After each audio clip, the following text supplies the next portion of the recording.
Yang saya hormati Bapak Wakil Presiden, Bapak Ibu dan saudara-saudara yang saya hormati, akhir dari pandemi ini belum bisa diprediksi. Setelah varian pertama, kemudian datang varian Delta. 3 hari yang lalu WHO menyampaikan diperkirakan akan muncul lagi varian baru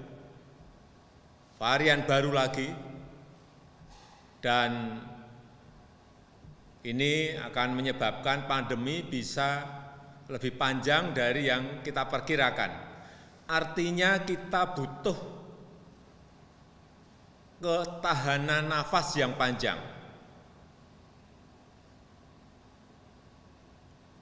Oleh sebab itu, saya minta kepada gubernur, bupati, wali kota yang didukung oleh seluruh jajaran Forkominda agar semuanya fokus kepada masalah ini, baik sisi COVID-nya maupun sisi ekonomi, dan manajemen serta pengorganisasian adalah kunci. Dan saya minta semua mesin organisasi dijalankan dengan sebaik-baiknya. Kita membutuhkan kepemimpinan lapangan yang kuat untuk menghadapi pandemi sekarang ini. Kepemimpinan yang paham lapangan, yang bisa bergerak cepat dan responsif.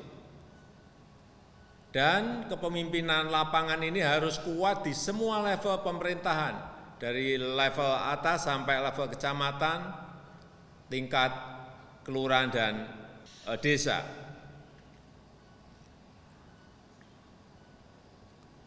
Saya paham ada aspirasi masyarakat agar kegiatan sosial dan ekonomi bisa dilonggarkan.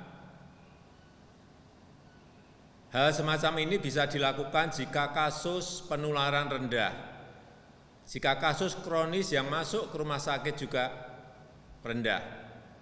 Bayangkan kalau pembatasan ini dilonggarkan, kemudian kasusnya naik lagi, dan kemudian rumah sakit tidak mampu menampung pasien-pasien yang ada, ini juga akan menyebabkan fasilitas kesehatan kita menjadi kolaps. Hati-hati juga dengan ini. Dan yang paling penting, jika disiplin protokol kesehatan itu bisa dijamin, terutama jaga jarak dan memakai masker. Kuncinya sebetulnya hanya ada 2 sekarang ini. Hanya ada 2. Mempercepat vaksinasi, sekali lagi mempercepat vaksinasi, yang kedua kedisiplinan protokol kesehatan, utamanya masker, pakai masker. Oleh sebab itu saya minta kepada gubernur, bupati, dan wali kota yang didukung oleh jajaran Forkominda, betul-betul semuanya fokus dan bertanggung jawab terhadap semua ini. Pemerintah pusat akan memberikan dukungan. Dan kembali lagi, kuncinya adalah kepemimpinan lapangan mulai dari kepala daerah, camat, kepala desa, dan lurah.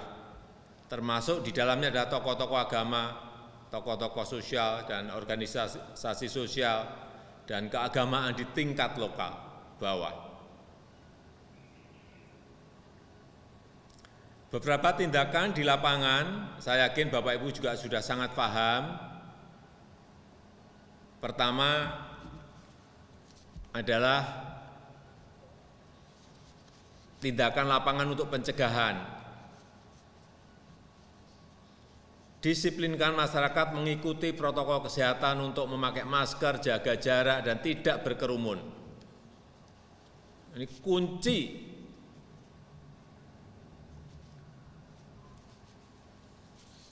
Dan masyarakat juga harus tahu cara mendeteksi dini tertular COVID, kemudian kemana memperoleh obat dan kemana berkonsultasi, apakah ke dokter atau ke rumah sakit. Kemudian yang penting yang juga ingin saya sampaikan, penyiapan rumah isolasi, terutama untuk yang bergejala ringan. Kalau bisa ini sampai di tingkat kelurahan atau desa, ini akan lebih baik.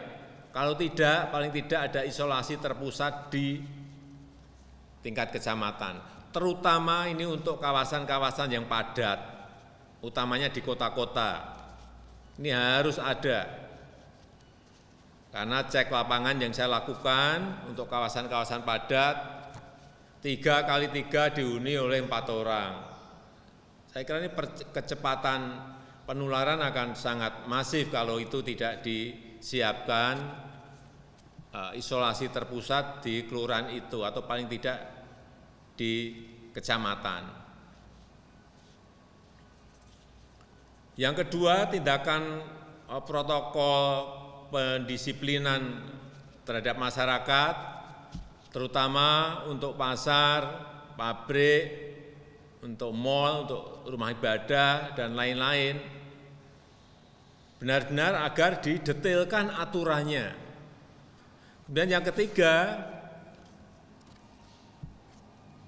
rencanakan dan siapkan rumah sakit daerah, termasuk rumah sakit cadangan dan rumah sakit darurat. Ini harus ada antisipasi terlebih dahulu, paling tidak kita memiliki di dalam perencanaan itu bagaimana kalau rumah sakit itu penuh.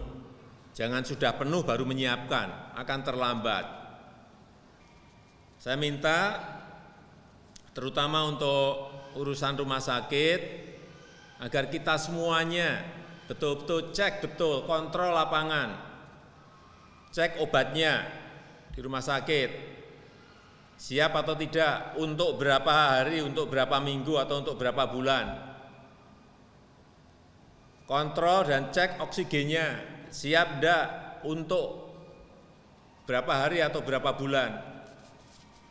Cek juga kapasitas bornya, karena masih banyak sebetulnya kapasitas rumah sakit yang bisa dinaikkan untuk COVID. Saya lihat beberapa daerah rumah sakit masih memasang angka 20 atau 30% dari kemampuan bed yang ada. Nah, ini bisa dinaikkan, bisa 40 atau seperti di DKI sampai ke 50 yang didedikasikan kepada COVID. Ini kepala daerah harus tahu dari kapasitas berapa dan harus diberikan pada COVID berapa. Kalau enggak nanti kelihatan rumah sakitnya sudah bornya sudah tinggi banget, padahal baru yang dipakai baru 20%. Banyak yang seperti itu. Yang keempat, tindakan lapangan berikutnya adalah percepatan bantuan sosial dan percepatan belanja daerah. Saya melihat angka-angka ini yang berkaitan dengan dana UMKM, dana bantuan sosial, dana desa. Data yang saya terima untuk anggaran UMKM ada 13,3 triliun. Ini kita lihat untuk seluruh daerah, artinya 514 kabupaten kota dan provinsi. 13,3 triliun. Yang dipakai baru 2,3 triliun. Padahal kita sekarang ini butuh sekali. Rakyat butuh sekali, rakyat menunggu. Sehingga saya minta ini agar segera dikeluarkan.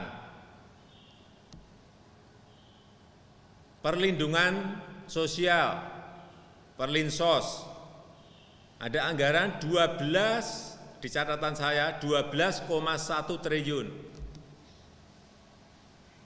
Realisasi juga baru 2,3 triliun. Belum ada 20% semuanya. Pada rakyat menunggu ini. Kemudian juga dana desa. Ini 72 triliun total. Yang dipakai untuk BLT desa itu 28 triliun. BLT desa totalnya 28 triliun. Tetapi yang realisasi, yang dipakai baru 5,6 triliun. Juga kurang dari 25%. Ini yang saya minta semuanya dipercepat. Sekali lagi, dengan kondisi seperti ini, percepatan anggaran sangat dinanti oleh masyarakat. Saya rasa itu yang bisa saya sampaikan pada kesempatan yang baik ini. Bapak Ibu sekalian, saya ingin mengucapkan terima kasih yang sebesar-besarnya atas kerja keras kita semuanya, tetapi sekali lagi saya minta kepemimpinan di lapangan yang kuat itu betul-betul kita munculkan agar rakyat tahu bahwa kita berada di kanan kiri mereka. Saya rasa itu yang bisa saya sampaikan. Terima kasih. Wassalamualaikum warahmatullahi wabarakatuh.